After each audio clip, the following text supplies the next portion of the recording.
朋友们，今天老 K 陪儿子去踢球，孩子玩的相当尽兴。咱们多伦多华人社区搞的青训比赛是真不错啊！当然，各种族裔的孩子都有，所以这又回来给大家做节目。那么咱们节目要想持续下去，也需要一定的流量，所以感谢您的点赞，感谢您的热推，感谢您的订阅。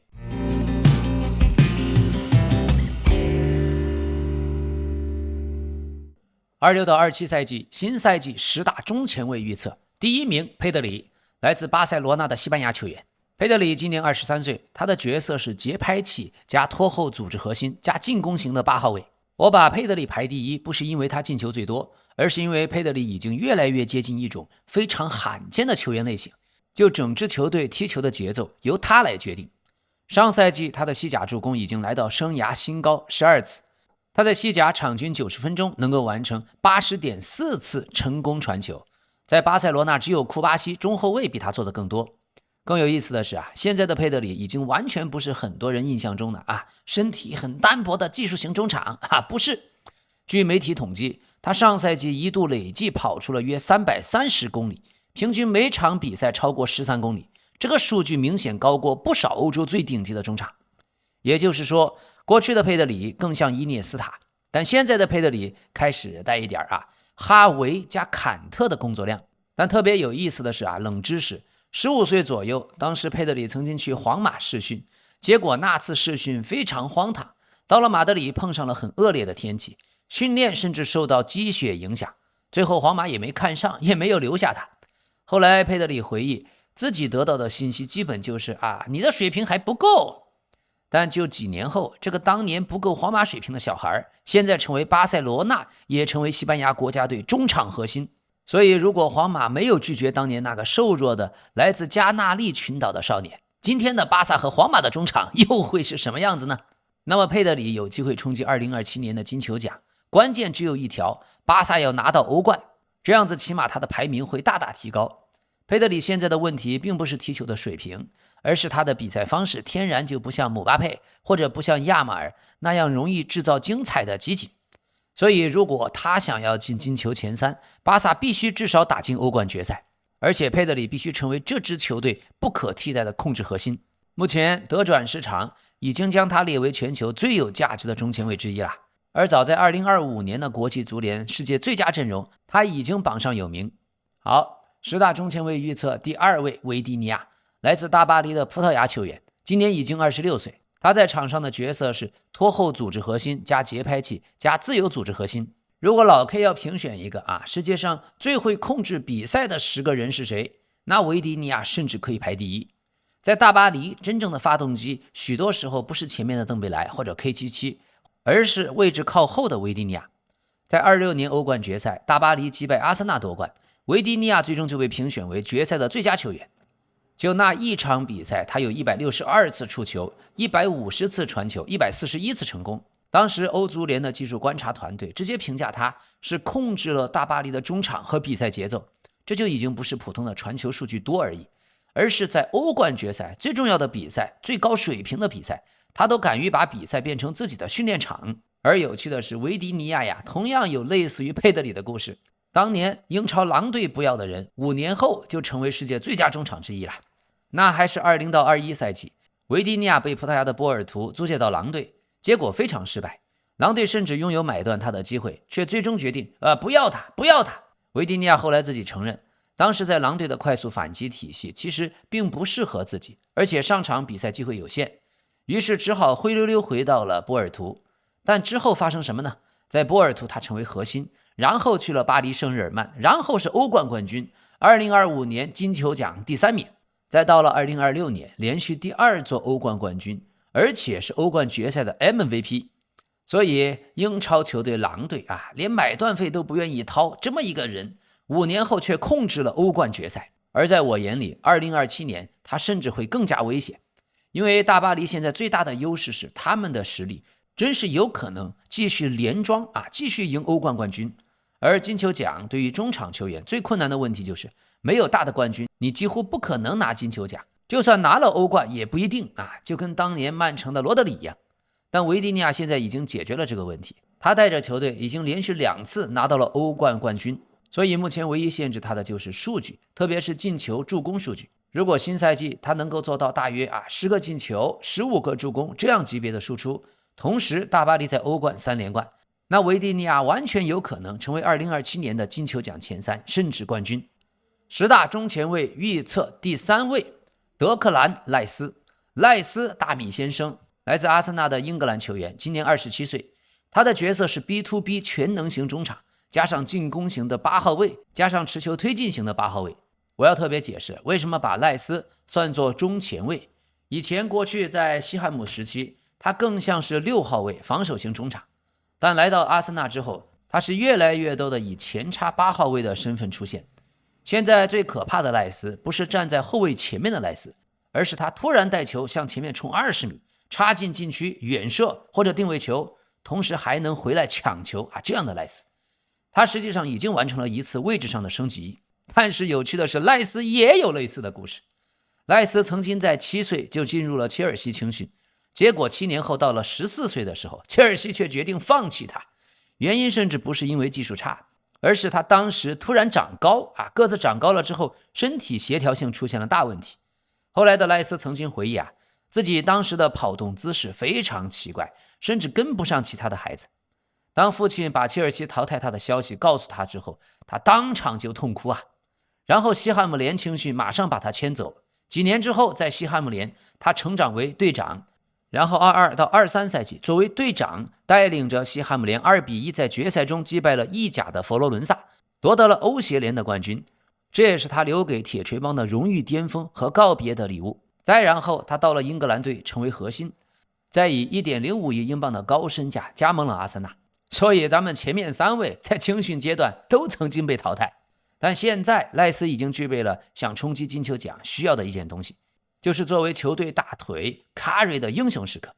如果新赛季阿森纳能够拿下英超或者欧冠，而同时赖斯能够贡献10个球左右、10次左右的助攻，并且在欧冠淘汰赛阶段打出标志性统治级别的比赛，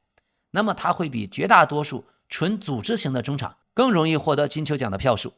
OK， 10大中前卫预测第4位，若昂内维斯。这是来自大巴黎的葡萄牙球员，年仅21岁。他的角色是 B2B 全能型中场加自由组织核心加工兵型的中场。如果说维蒂尼亚在大巴黎是大脑，那若昂内维斯就是神经系统，哪里缺人他就马上出现在哪里。他能抢球，能压迫，能接应，能做小范围配合，能前插。他最大的特点不是某一项特别漂亮，而是他几乎永远都在参与比赛。法国队报已经将维迪尼亚、若昂内维斯和努诺门德斯称为大巴黎以及葡萄牙队新体系的最重要的驱动力。维迪尼亚甚至公开表示，若昂内维斯未来会成为葡萄牙足球一个跨时代的重要人物。目前在德转市场上，中前卫市场价值榜，若昂内维斯已经处在世界最顶端的一档。而关于他的故事，最让人惊讶的是他的成长速度。他从本菲卡青年队开始，先帮助球队拿过青年欧冠冠军，那是在21到22赛季，也是本菲卡俱乐部历史上首次赢得这个冠军。然后在极短时间内，他就进入了本菲卡一线队，再从本菲卡直接跳到世界豪门大巴黎。而加盟大巴黎第1个赛季，马上就成为球队历史性的欧冠冠军的重要成员。换句话说，许多20岁、21岁的球员还在争主力位置呢，他却已经在最顶尖的球队、最顶级的中场和世界级球员一起控制比赛。所以为什么他甚至可能超过维迪尼亚呢？那就是年龄上的优势。1年后他也只有22岁，所以如果内维斯突然增加自己在禁区内的前插和进球数，他的媒体曝光度会瞬间上涨。而现在的问题是，巴黎队中场同时拥有维迪尼亚、法比安·鲁伊斯、若昂内维斯，前面还有邓贝莱、K77和杜埃，后防线上还有阿什拉夫、哈基米、努诺门德斯一个个都是顶尖顶的大哥所以在大巴黎踢球，若昂内维斯的金球奖票数肯定会被分散。新赛季10大中前卫预测第5位，巴尔韦德，来自皇马的乌拉圭球员，28岁。他的角色是 B2B 全能中场加持球推进型的8号位加工兵型中场。如果咱们问一句世界上最像发动机的中场球员是谁？那巴尔韦德绝对有资格争第一他能够踢中前卫，能够踢后腰，能够踢右边的中场，能够踢右后卫，甚至可以为了球队踢任何位置。那么巴尔韦德的故事，一句话，从一只瘦弱的小鸟变成了猎鹰。他小时候特别瘦，于是教练给他起了个外号叫小鸟。他父亲非常不喜欢这个称呼，但后来随着身体力量以及侵略性的增长，他的外号慢慢变成了猎鹰。更好玩的一个故事发生在他刚刚到皇马的卡斯蒂亚训练基地的时候。那时候第一次训练，他看见队友们开的车穿的名牌他感到甚至有些自卑，自己的衣服也不是名牌，于是赶紧脱下来，不想让其他人看到。还有一次他射门力量太大，把主教练齐达内的儿子卢卡齐达内的肩膀都给打伤了。他当时第一反应是，完了，我把主教练的儿子给踢伤了，我是不是马上要被赶走啊？但到了上个赛季，巴尔韦德甚至曾经在欧冠对曼城的比赛完成帽子戏法，这就说明现在的他已经将攻击能力拉到很高的位置。但为什么只排第5呢？不是能力问题，而是巴尔韦德有时候太愿意牺牲自己了。这种球员主教练最喜欢，却不是金球奖最喜欢的。皇马下赛季如果穆里尼奥缺右后卫，他就去踢右后卫；如果今天需要保护贝林厄姆，他就后撤。所以巴尔韦德是无名英雄，而金球奖的票数往往会牺牲这样的奉献精神。但如果皇马新赛季真正让巴尔韦德长期就固定踢8号位，他的排名还能往上冲。 OK， 新赛季10大中前场预测第6位恩佐·费尔南德斯，来自切尔西的阿根廷球员，25岁。关于他现在不确定的是，他会不会在夏窗转会到曼城去，但无所谓，无论是留下还是走，他都一定会是绝对主力。那么过去恩佐的角色是拖后组织核心加进攻型8号位加 B2B 全能中场。恩佐最有意思的一点是，过去大家一度以为他应该当组织型后腰，结果近年来真正让他重新爆发的是位置越来越靠前，让他进入禁区，让他去抢第2点，让他靠近中锋。之前有一段时间，切尔西甚至一度把他放到替补席，但当他的位置和角色向前移之后，进球和助攻数据明显大幅提升。而恩佐为什么叫恩佐呢？因为他出生的时候名字就已经属于足球了。他的父亲是河床队的超级铁杆球迷，最喜欢的就是过去乌拉圭传奇恩佐·弗朗西斯科利。对弗朗西斯科利这位巨星，像老 K 这样的老球迷有印象。1995年的第37届美洲杯决赛，当时在乌拉圭举行，那时候弗朗西斯科利已经很老了，33岁的老王子。正是他率领着东道主乌拉圭迎战刚刚才夺得94年世界杯冠军的巅峰巴西队，而弗朗西斯科利凭借统治级的表现，最后荣膺当届美洲杯最佳球员 MVP。 而那一场决赛，巴西足球是一直极度渴望在乌拉圭主场夺得冠军，以此洗刷在1950年世界杯马拉卡纳惨案的夙愿，这是巴西足球最大的心结。然而那一场比赛赛前，乌拉圭在本土举办的世界大赛中已经保持了长达78年38场不败的恐怖级神话。而此时的巴西队是队长邓加领衔，阵中有罗伯特卡洛斯、阿尔代尔、金尼奥等等世界杯夺冠功臣，也保持了连续25场国际比赛不败的傲人纪录。比赛中是由巴西队前锋图里奥率先用身体将球撞入球门，1-0领先。而作为乌拉圭队核心，那场比赛的弗朗西斯科利遭到巴西中场邓加和桑帕约的疯狂围剿，粗暴的绞杀，他的肋骨都在激烈的对抗中被撞伤了，剧痛难忍啊！但即使这样，他仍然在中场完成了多次精妙的脚后跟传球和盘带过人，用自己的技术硬生生扛住巴西队。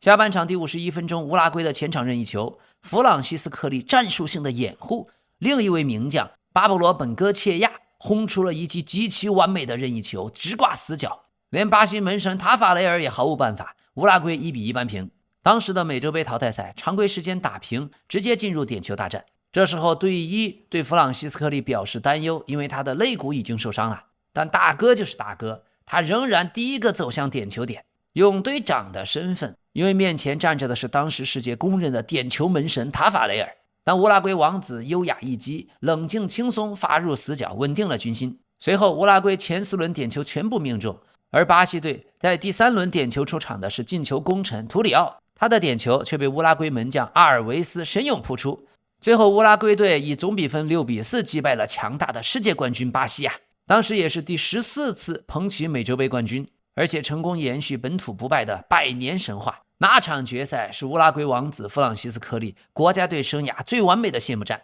所以冷知识啊，齐达内公开承认过自己小时候最大的偶像就是弗朗西斯科利。后来齐达内在尤文图斯与河床队踢洲际杯前，甚至专门跑去向偶像索要球衣。而为了表达对弗朗西斯科利的极致崇拜，齐达内也将自己的大儿子直接取名叫恩佐。而在南美，乌拉圭和阿根廷在足球上又是死敌，可是弗朗西斯科利偏偏效力于阿根廷的河床队。但那时候连最极端的阿根廷球迷都倾倒于他的球品和贵族气质，将他视为自己人，这在南美足坛是绝无仅有的。身为进攻核心，弗朗西斯科利在防守和对抗最激烈的南美和欧洲赛场踢了接近20年的职业足球，技术极度细腻，面对粗野犯规总是报以微笑，职业生涯几乎就没有吃到过红牌，真正担得起他王子的高贵称号啊！他曾经3夺美洲杯冠军，也入选了国际足联100大巨星名单。他的风格踢球极具艺术的美感，像个优雅的舞者，传控如行云流水。还有个外号，他是球场上的乐队指挥家。在河床俱乐部，他2次荣膺南美足球先生，也曾经在法国的马赛队、意大利的卡利亚里队、都灵队踢球。所以咱们说回来，恩佐的父亲也就因此直接取名恩佐。后来咱们的阿根廷恩佐小时候真的就进入了河床青训，进入了河床一线队。那么恩佐排第6，能力完全够。最大的问题是下赛季在哪儿踢球？如果在切尔西，切尔西能走多远？除非蓝军切尔西能够在英超争冠军，欧冠至少进入4强，否则恩佐的个人数据就算再漂亮，也很难冲击金球奖前5。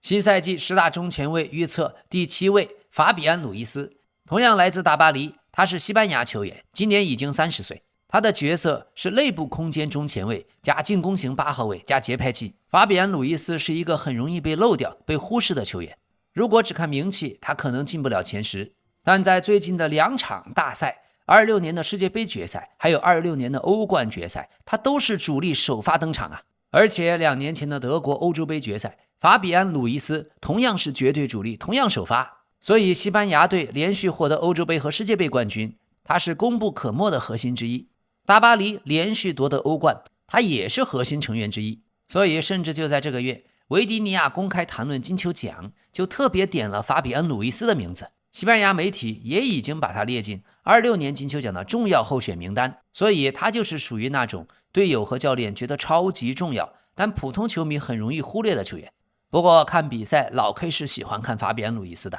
他的跑动、对空间的阅读和要球令我印象非常深刻。法比安·鲁伊斯的特点在比赛中，他的跑动、接应、第3人插上，在禁区边缘的处理、突然转换进攻方向和突然一脚关键性的直塞，这些全都有。这其实就是现代足球内部空间8号位这个角色最典型的价值。而对于他，30岁的年龄不是致命问题，真正的问题在于大巴黎的球星太多了，他很难成为球队唯一的主角。新赛季10大中前卫预测第8名埃里奥特·安德森。这位23岁的英格兰球员现在已经是曼城的人了，这也是老 K 最想提醒您注意的球员。他的角色是 B2B 全能中场加持球推进型的8号位加自由中场。过去1年，安德森的上升速度属实有些离谱，先是纽卡斯尔联队边缘人物，然后是诺丁汉森林的核心球员，然后到了英格兰国家队，然后又成了世界杯主力。最后26年夏天，曼城以最高可达 1.16 亿英镑的超级转会费将他签下。这笔交易不仅打破了曼城的队史纪录，同时也刷新了英国本土球员的转会费纪录。而他对自己最喜欢的定义也很简单，他认为自己是 B2B 全能中场。安德森是纽卡斯尔本地人，8岁就已经进入纽卡的青训，但在2024年，俱乐部因为财务规则的压力将本队青训球员出售，他就去了诺丁汉森林。当时的交易估值远远谈不上超级巨星，结果2年后，曼城就花了 1.16 亿英镑才将他买到手，纽卡的肠子都要悔青了。2年前纽卡斯尔才卖了3500万英镑，而且还没有设置2次转会分成条款，所以这笔巨额差价现在全归森林队所有，这也让纽卡球迷深感懊悔。而4年前，当时他曾经以租借身份加盟了布里斯托尔流浪者，也就在那里，在主教练乔伊·巴顿的执教下，他获得了关键的一线队锻炼机会。21场比赛打进了7个球，帮助球队在收官战7-0大胜斯肯索普队，奇迹般的升入了英甲，被球迷亲切地称为乔迪马拉多纳。为什么叫乔迪呢？这是英国传统上对纽卡斯尔地区的人的专属称呼。而当时在布里斯托尔流浪者训练的时候，队友们都抢着跟他一组，因为跟安德森一组比较容易赢嘛，所以就4年时间，从一个乙级联赛踢球的球员，到了现在曼城还打破了英格兰球员的身价纪录。所以金球奖就需要这种一夜成名的故事。如果新赛季曼城拿到英超冠军、欧冠进入4强甚至决赛，而安德森拿到10个左右的进球或者10个左右的助攻，那他很可能进入金球榜单前10位。好，新赛季10大中前卫预测第9名亚历克西斯·麦卡里斯特，来自利物浦的阿根廷球员，27岁。麦卡里斯特的角色是节拍器加拖后组织核心加 B2B 全能中场，他属于那种什么都能干，所以有时候反而没人知道他到底是什么类型的球员。在布莱顿时期他可以前插，在阿根廷队他可以踢8号位，而在利物浦需要的时候他甚至可以踢6号位。上赛季他的数据一般，踢的位置也比较靠后，但在世界杯他重新表现出更高的水平，阿根廷队也一路杀进决赛。现在新的主教练伊劳拉公开表示希望将他继续留在球队，但昨天的节目老 K 也说了，由于球队没有主动找他谈续约，麦卡里斯特有离开利物浦的可能性。而关于他的故事，刚到布莱顿的时候他过得非常困难，英语不好，也没什么比赛，当时疫情的关系他一个人在英国。后来他曾经回忆，自己甚至已经把行李都收好了，哭着给妈妈打电话，我不踢了，我要回家。可妈妈的安慰，妈妈的温柔稳住了他的心。后来布莱顿队出现伤病，他终于获得连续的机会，然后就成为布莱顿主力，在阿根廷成为世界杯冠军，又到了利物浦成为英超冠军。关于他有一点，麦卡里斯特家族几乎全都是踢球的，父亲卡洛斯踢过阿根廷国家队，2个哥哥弗朗西斯和凯文也都是职业球员。在2017年，3兄弟甚至在同一场职业比赛同时代表阿根廷青年人队出场，但他上赛季的状态有所下滑，数据不好看，所以新赛季麦卡里斯特也急需咸鱼翻身。职业球员的生涯就是如此残酷，不进则退，不好说，一句话，只有光着膀子干呀。新赛季10大中前卫预测第10位尼克罗·巴雷拉，这是来自国际米兰的意大利球员，29岁。他的角色是内部空间中前卫加 B2B 全能中场加工兵型中场。由于在意甲巴雷拉的曝光度不大，但国米球迷都清楚，他就是最标准的意大利式的现代8号位。巴雷拉的跑动、对抗，在内部空间的前插、最后一传，还有他突然插进禁区，最关键他踢球侵略性十足，还带一点脾气。上赛季虽然中间经历过一段状态下滑，但后半程明显回暖，最终联赛数据3个进球8个助攻。巴雷拉是属于萨丁岛的孩子，他对萨丁岛有非常强的身份认同。他小时候在卡利亚里队长大，接受训练，进入一线队，再从家乡球队一步步走向国际米兰和意大利国家队。但即使已经成为世界级球星，他仍然经常强调说，我自己首先是一个萨丁岛人。巴雷拉在球场上是跑不死，激情四射，而场外他全家其实都是狂热的篮球迷。小时候妈妈带他去篮球场，结果他是全场唯一一个把篮球当足球向墙壁上踢的怪孩子。可后来即使踢了足球，他仍然对 NBA 极为痴迷。他甚至透露过自己看 NBA 的时间比看意甲还要多。他给自己养的一头斯塔夫牛头梗取名叫勒布朗，并且在国家队巴雷拉特意选择了23号球衣，也是为了致敬他的偶像勒布朗詹姆斯。在场外，巴雷拉还是出了名的红酒发烧友，他不仅拿到了专业的高级品酒师证书，还在2年前和意大利著名的洛朗香槟起泡酒酒庄合作，投资拥有了自己的葡萄酒品牌。如今30岁不到，他已经是4个孩子的父亲，前3个全是女儿，第4个是儿子。而且巴雷拉极度早熟，非常顾家，也是个标准的姐弟恋。很年轻的时候就迎娶了比自己大7岁的妻子。他过去还在卡利亚里青训的时候，就得了个外号大喇叭，因为他在场下非常害羞内向，可只要一进球场，那嘴一刻不停，不断的唠叨、指挥、抱怨，就像一个关不掉的收音机大喇叭一样。所以如果国际米兰能再进入欧冠决赛，巴雷拉在金球奖上的排名会大大靠前。好，说到这里，老 K 把什么是中前卫也讲清楚。定义很简单，活动的核心区域在中场中央，通常是6号位和10号位之间的8号位。所以像罗德里、苏比门迪、凯塞多这种咱们排在后腰，而贝林厄姆、维尔茨、帕尔默这些呢咱们排在前腰。现代中前卫大致可以拆分成7种角色：一、B to B 全能中场，这是在2个禁区之间来回的覆盖跑动；二、拖后组织核心，这是从较深的位置控制出球。足球战术里我们说位置较深，就是说位置比较靠后。三、节拍器，这种特点是控制比赛的速度。四、持球推进型的8号位，这是自己能大量带球突破中场线。五、进攻型的8号位，这是大量能够进入禁区和最后进攻3区。六、内部空间中前卫，这是主要活动在中路和边路之间的内部空间，也叫半空间。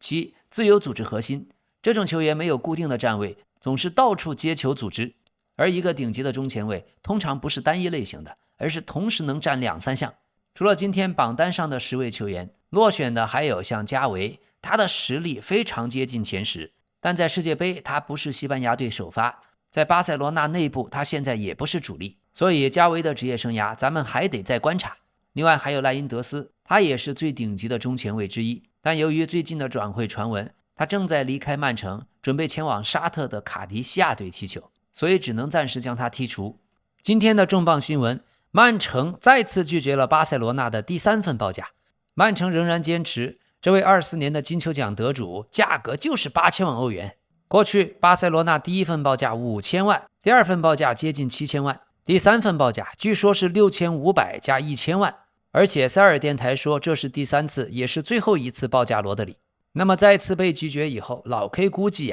今年夏天最终他还是会成为巴塞罗那球员。目前关于这一笔转会的进展，各方的消息也有矛盾的地方。有的消息源说没有听说曼城拒绝了巴萨第3份报价。总之事情仍然在推进，罗德里现在几乎每天都要联系巴萨的国家队队友，明确了想加盟的意思。而另外一边，布阿迪转会曼城也迟迟没能完成，原因也在于罗德里。好，另一边巴塞罗那的前锋费兰托雷斯加盟巴黎圣日耳曼已经官宣，转会费5000万欧元。但是日本守门员铃木彩彦转会到大巴黎的交易，却因为经纪人在最后时刻索要过高的佣金而告吹。这笔交易此前还曾经被罗马诺的 Here We Go 确认过。在法国，体育经纪人的佣金原则上不得超过相关合同金额的10%，而一旦超过这个比例，就不符合法国现行法律规定。但球员团队在过去24小时完全推翻了原有的安排，还突然提出以下要求：